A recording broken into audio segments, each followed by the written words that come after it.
This video we are going to discuss about the combinational circuit, and in combinational circuit we will discuss multiplexers.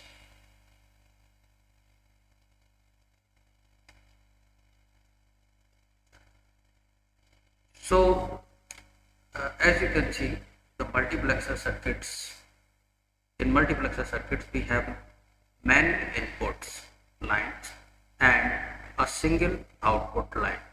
So you can see from the many input line the information is coming in, and that can be translated over a single output line. This is the main functionality of the multiplexer circuit.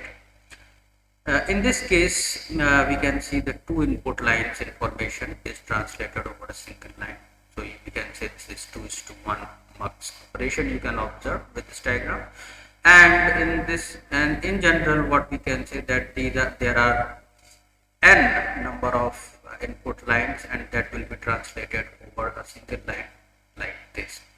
So in this, for the translation of these input lines over a single output line, we required some selection mechanism. Okay. So in general, if we look at the conceptual block diagram of the multiplexer circuit, then we can see that these are the input lines and these are the select input line. Which input line will be selected, that will be decided by these and select input lines, and that information which has been selected using an input select input line will be translated over this single output line. So this is the core concept behind the multiplexer circuits. Now this multiplexer circuits is also known as by some names, and these names are this means multiplexer circuits can also be called as data selector circuits. We can also say the multiplexer circuits are parallel to serial converters. Multiplexers circuits also known as the many to one circuit, just because we have seen there are multiple inputs and single output. So we can say that this is the many to one input circuit. And yes, finally this multiplexer circuit can also be called as the universal circuit. By universal circuit means we can able to construct any combinational circuit, any combinational logic using this multiplexer circuits.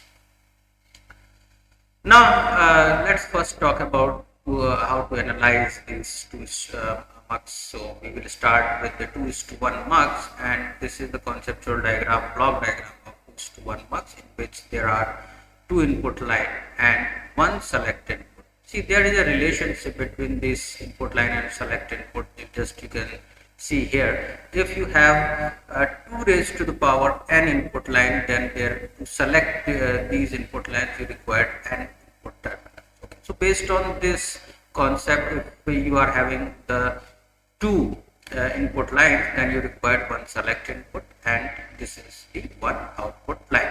Now based on the select input, either 0 or 1, you can choose any of the input line I0 and I1, which will be translated over a single line Y. So to explain this functionality, let's construct this truth table in which we can operate this as switch to transfer the information over the output line. So when your S is equal to 0, the I0 information will be there, and when S is equal to 1, then the I1 information will be available at the output. Okay. So based on this, we can write the Boolean function which represents, exhibit the overall functionality of, or we can say the input output relation can be written in a expression way, that the Y is equal to S bar I0 and Si1. So this is right in terms of midterm approach for the output expression. Now it's very easy to implement this Boolean expression for 2:1 mux, just because it's a simple SOP expression. So we require AND OR logic, and by following the AND OR logic we can implement it using the basic logic diagram. So this is the logic diagram for implementing the 2:1 mux. So Just we can say that there are two product term, one is S bar I naught and another is the SI1, so which can be able to get using the AND gate. So this AND gate is having the input S bar and I naught, and the second AND gate is having the input S and I1, and then these two outputs get combined using an input OR gate, so you will get the final output expressions for this 2:1 mux. The same concept can be generalized and can be go for the many use cases or many higher configured mux. So in this slide, just we can observe that we are having a 4:1 mux. Then of course, when we are having 4 inputs, then we require 2 select input, because there is a relationship 2 raised to the power n, and for the 2 raised to the power n input you require n select input and 1 output line. So now this is the function table for this 4:1 mux, and based on the selection S0 and S1, these information will be translated over this output line Y. So because as you know that with the select input S0 and S1, you can generate 4 different discrete combinations, and every combination will help us to translate this information at the output. For example, if we choose S0 and S1 is equal to both as 0 0, then in that case the I0 information will be transferred, and when the select input is 0 1, then I1 information will be transferred at the output, and when the select input is 1 0, then the at the output you will get the I2 information, and finally when the select input is 1 1, then in that case I3 information is translated at the output. Now based on this function table, we can write the Boolean expression for y, and that Boolean expression for y is nothing but the output expression for this 4:1 mux, which can be written like y is equal to S1 bar S0 bar I0, S1 bar S0 I1, S1 S0 bar I2, S1 S0 and I3. This is the output expression for the 4:1 mux. Now this 4:1 mux, which can be now represented using the Boolean expression, which is again SOP expression, in which we are having the 4 product terms. So we can implement this Boolean expression using the AND OR logic. So two level AND OR logic. So in that case, every product term will be get by using the AND gate. So you can see here we are using the 4 AND gate, in which the inputs are from the select input as well as the information line is there, and finally all the output of these AND gates get connected to a 4 input OR gate, so that you will have your output Boolean expression y, which is this one. Okay. So in this manner we can able to construct our 4:1 mux. Now there is an important concept also which is having a practical implication in our communication system, that how to implement the larger size mux using the smaller size mux. So to do that we actually do layering, and based on that we actually use a small configured mux to get a large multiplex, get a benefit of large multiplex. For example, if we want to construct a 4:1 mux from 2:1 mux, then this can be done in this way, because in first layer we will use 2:1 mux, which will be give you 4 input combinations, but yes, of course at the output you will have 2 outputs again, but just because of the property of the multiplexer we have only single output line, then these 2 outputs will further pass to a 2:1 mux to get us all information over a single line. So in this case we can have the different layers to configure a larger size mux using a smaller size mux, and of course the operationability will be decided by the this layer of select switches which we are having. In this case, in the first layer we have the S naught in both case, and in the second layer or second level we are having the S1. And this selection will be based on this, means which information will finally reach at the output will be according to this table. Now, similar concept can also be generalized in this way, that if you want to construct larger size mux, then how many number of minimum or we can say how many number of smaller size mux is required. This slide is actually devoted to that. And for example, if you want to construct a 8:1 mux, then how many 2:1 mux is required? This count is 7.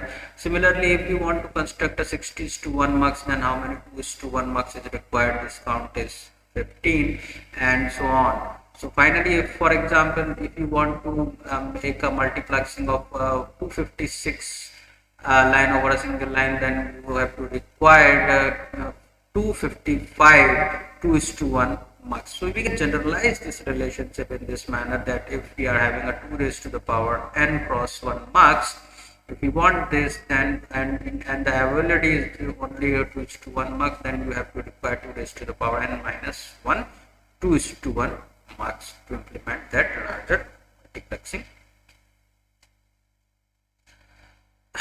Again, this is an example in which you can say that we can able to design a 60:1 mux using 4:1 mux. Then again we do the layering in, and the first layer you can see that we have all 60 input combination, and in the second layer finally we get over a single line over which these information can be extracted or can be separately collect by choosing the S0, S1 and S2 and S3 at different layers.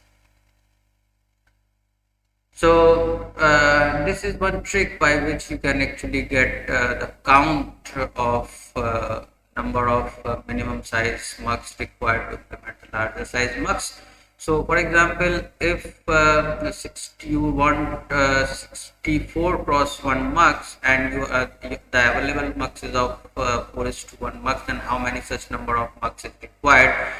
This can be done by in this way. 64 will be first divided by 4, then whatever the result you will get, you will note it down here. For example, at this case 16, then you further the 16 will be divided by 4, you will get 4, and finally this 4 will be divided by 4, you will get 1. And these all divisions will be add together to give a final count of 4:1 mux, which required to implement a 64:1 mux. Now, just because of the universality point which we have discussed at the starting of this lecture, means how we call this multiplexer as a universal circuit, we will try to implement the Boolean function using 8:1 multiplexer.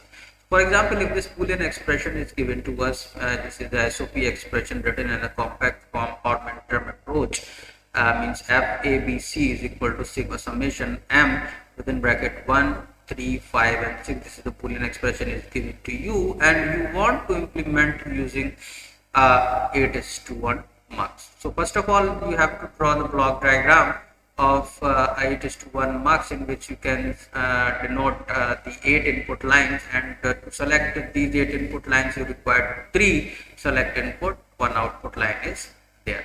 Then of course the minterm which is mentioned in the problem will be set at a logic 1. So in that case you will have to choose these input lines 1, 3, 5 and 6, and you have to put it together over and connect to a common logic 1, and remaining all will be connected to the logic 0 or ground.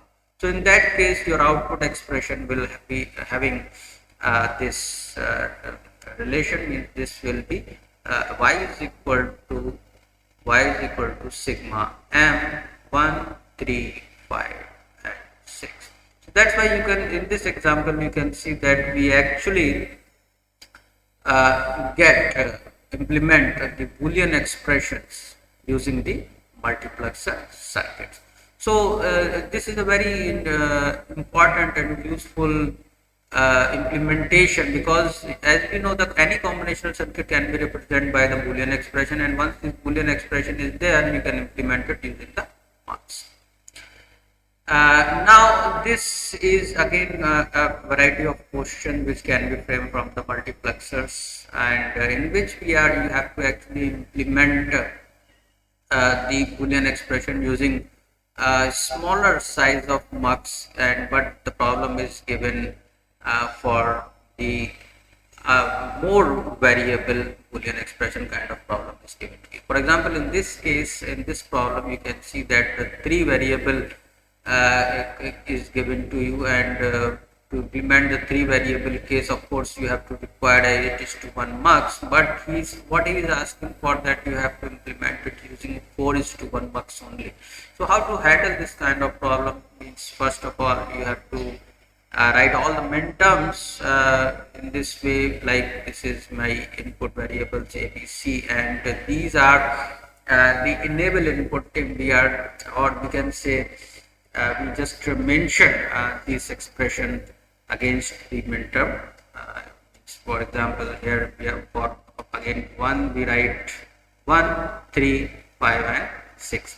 Now we draw one table. In that table we actually use the input line of 4:1 mux. That's why we write D0, D1, D2 and D3, and then we write this table in such a manner that all the minterm will be considered in this. So we write all those minterms which can be possibly using the three variables, means 0, 1, 2, 3, 4, 5, 6 and 7. These are the all possible combinations which we can generate using the three variables. We write in this fashion, and further on one side we actually use 4:1 mux, and in 4:1 mux, of course, there are two select input. So out of those two select input, we choose, for example, we choose B and C.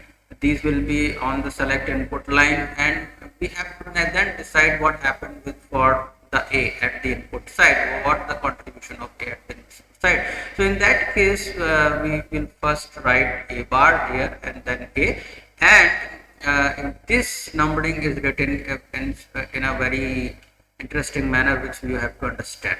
So for example, first of all, we write all the minterms, means like these are the input line of 4:1 mux, D0, D1, D2, D3, and these are the all possible combinations 0, 1, 2, 3, 4, 5, 6 and 7.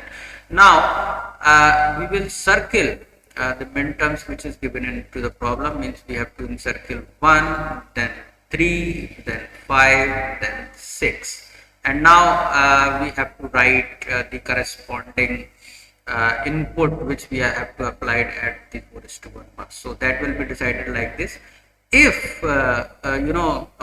both in this column, in D0 column, if none of the cell is encircled, then we have to write 1. If both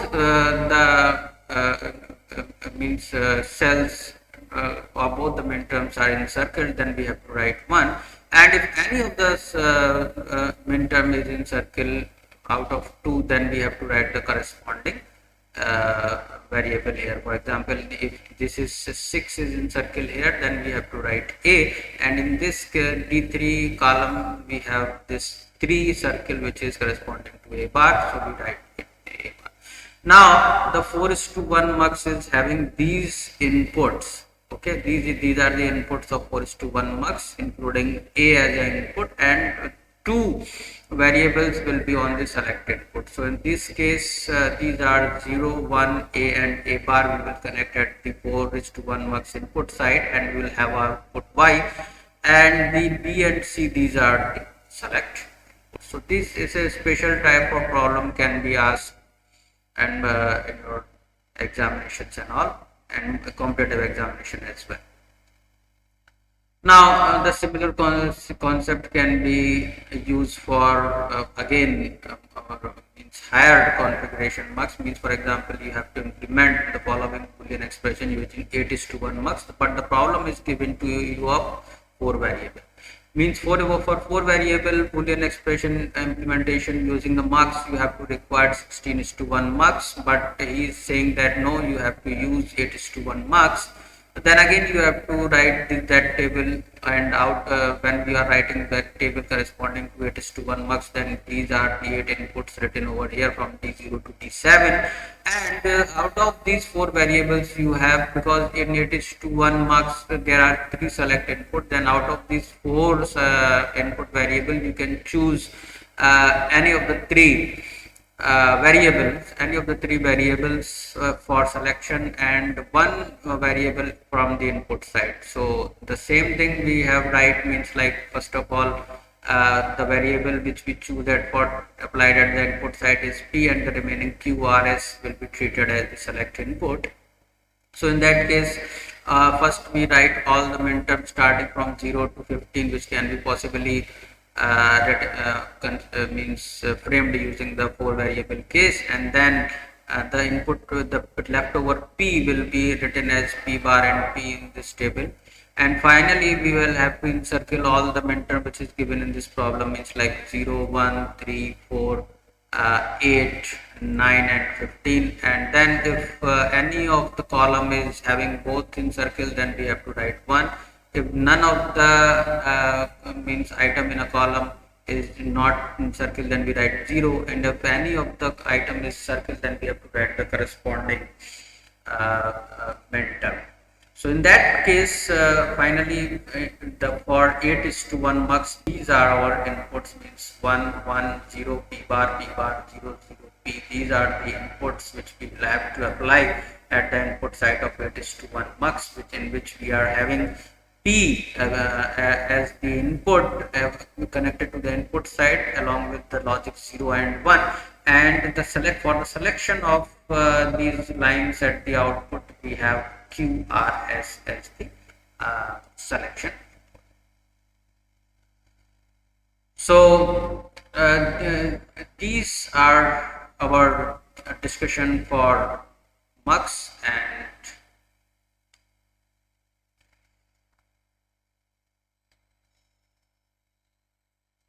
we will continue our discussion for the demux in the next lecture. Thank you. Thank you so much, class.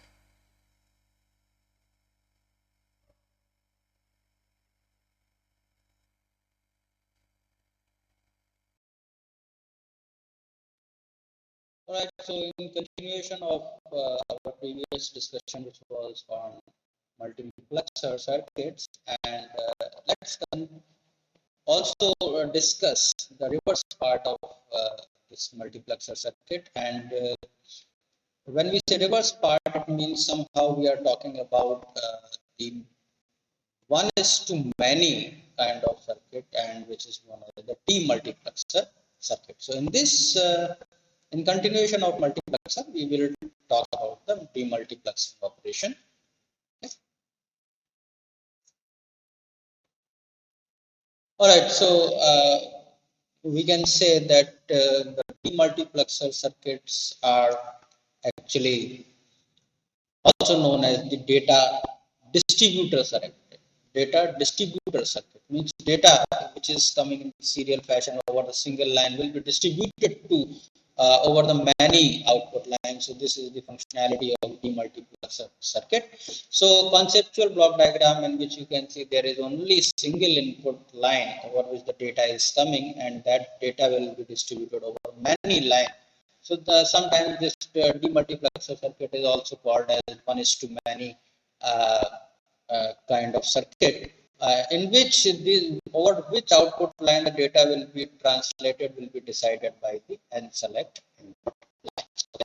So let's first talk about the a small case in which we are considering the 1 is to 4 demux. So of course there will be a one input line and four output lines, and over which output lines this information will be transferred will be decided by these two select input S0 and S1.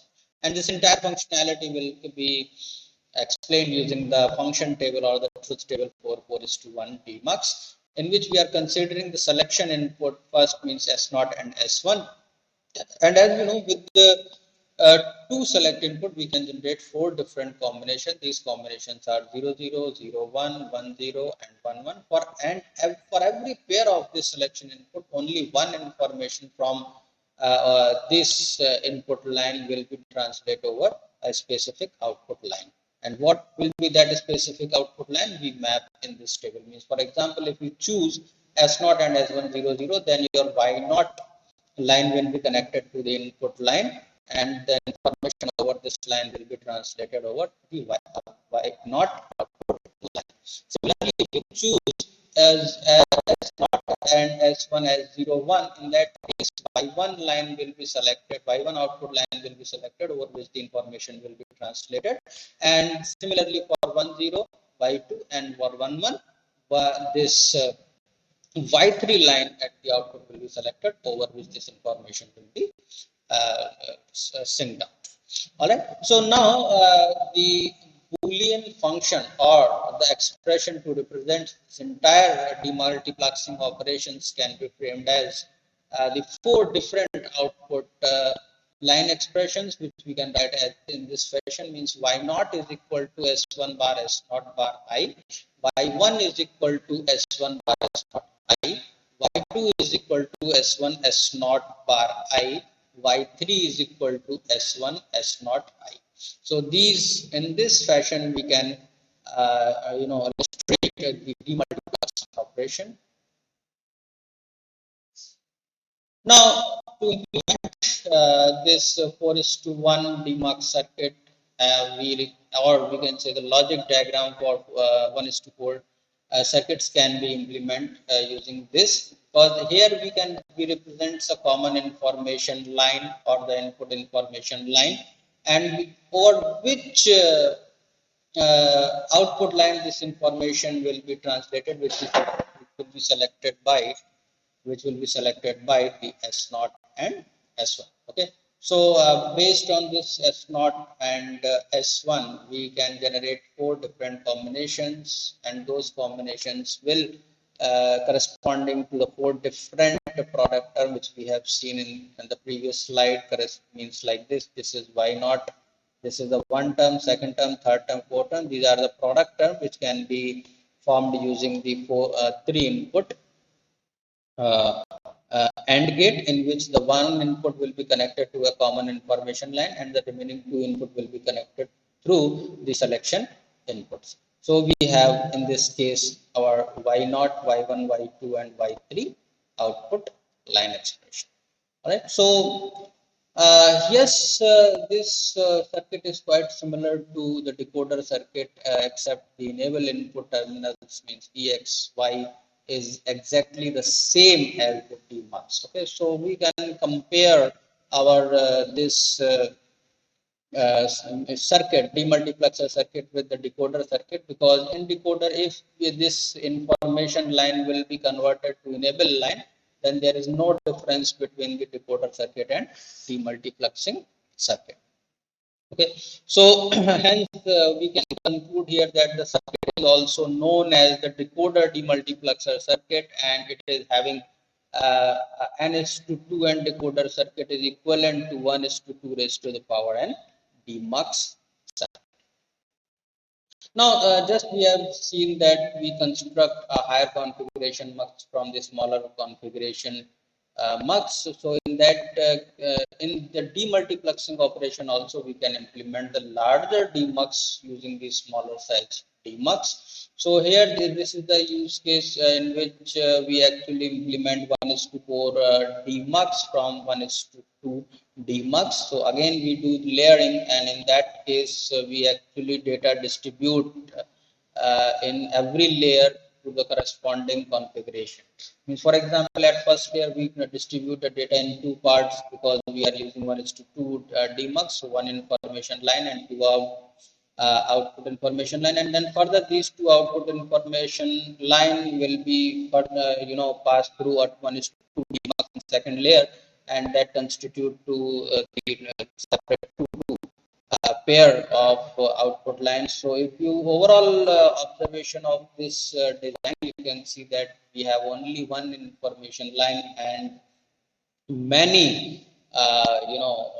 many output lines. So this is the case by which you actually configure a larger demux from the smaller size demux, and of course the selection will be decided by the S0 and S1 terminal, which is represented in a specific level. Okay.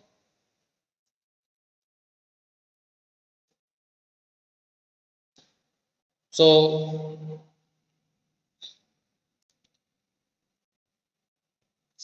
this is all about the multiplexer and demultiplexing operations and the combinational circuit design chapter. We will continue more combinational circuit in our next lecture. Thank you. Thank you so much.